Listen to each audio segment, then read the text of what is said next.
Peak would rather you steal its game than support a Roblox ripoff, EA seems to be censoring mentions of a certain game, and Xbox Game Pass's next wave of titles has been announced. I'm Insider Gaming Senior Editor Mike Straw, here with all of the gaming news you need to know on Insider Today for Tuesday, August 5th, 2025. Before we get started, make sure you're subscribed to Insider Gaming with notifications set to all, so you never miss any of the latest news, interviews, podcasts, and more.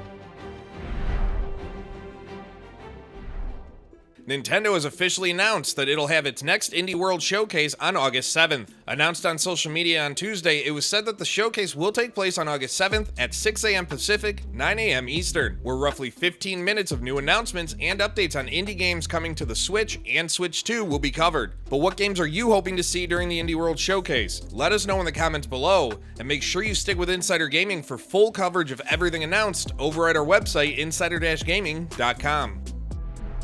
Microsoft has revealed its first wave of games coming to Xbox Game Pass this month. Joining the service as early as today, August 5th, are 8 games along with a few DLC and game updates, as well as various in-game benefits. Things kick off with Rain World for all members on cloud, console, and PC, but that's not all, as the lineup also includes a couple surprising titles, including an Assassin's Creed game for Game Pass Ultimate members. On August 6th, 4 more games join the service as Citizen Sleeper 2 Starward Vector, Lonely Mountain Snow Riders, Mech Warrior 5 Clans, and Orcs Must Die Death Trap all join for Game Pass Standard on Xbox Series X and S. On August 7th, Assassin's Creed Mirage joins the service on cloud, console, and PC for Game Pass Ultimate and PC subscribers. August 12th has Aliens Fireteam Elite released on cloud, console, and PC for all members, while Nine Kings hits Xbox Game Preview on August 14th for those with Ultimate and PC. Of course, with new games joining, that also means games are set to leave, as on August 15th, Anthem, Farming Simulator 22, and Persona 3 Reload will be removed from the catalog. There are even more additions to Game Pass, including DLC and game updates for players, and all of those details can be found by following the link in the description below.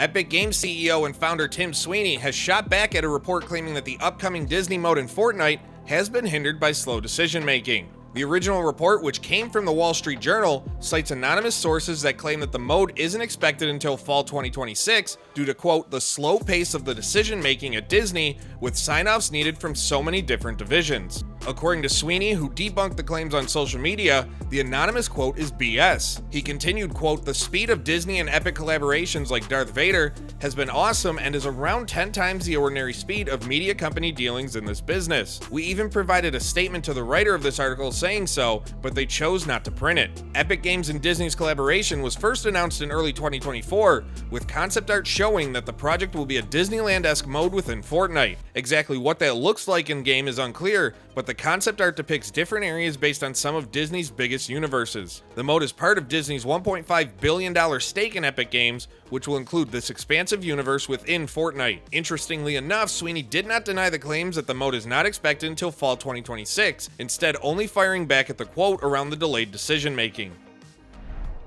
Users have found that if you type in Arc Raiders into EA's chat system, the 2 words are replaced by a bunch of pound symbols. This is potentially linked to Embark Studio CEO Patrick Soderlund being a former EA vice president and CEO of DICE. It's been found that EA is censoring mentions of the game in its chat system, but not other games. Twitter user OHPatriot04 through Arc Raiders News was testing out different games using EA's chat feature. A video showed them typing in Call of Duty, Marathon, Grand Theft Auto, Fortnite, and Escape from Tarkov. Those names all displayed as normal. However, one game wouldn't show, Arc Raiders.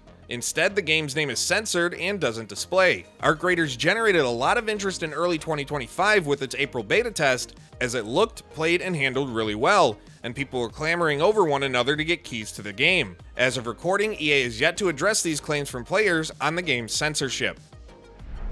Peak's publisher AggroCrag Games have stated that they would prefer Piracy over players playing the new Roblox slop ripoff of their game. In a post on Twitter, AggroCrag called out the ripoff saying, quote, to be honest, we would rather you pirate our game than play this microtransaction-riddled slop. The game in question is called Cliff within Roblox, which appears to be a blatant copy of Peak itself. Even the game's promotional image, characters, and description are similar to that of its, quote, inspiration. Cliff's description reads, Cliff is a challenging climbing game where even the smallest mistake can be your downfall, whereas the description for Peak reads, quote, Peak is a co-op climbing game where the slightest mistake can spell your doom. Other similarities include a third-person hub area, first-person climbing, square stone columns, and more. One thing that does differ, however, is that Cliff is full of microtransactions, such as needing real money to buy a climbing pickaxe or a parrot. For what it's worth, Cliff's developers deny that the game's a ripoff, and instead say that their game was inspired by Peak and another game called Mountain Climbing.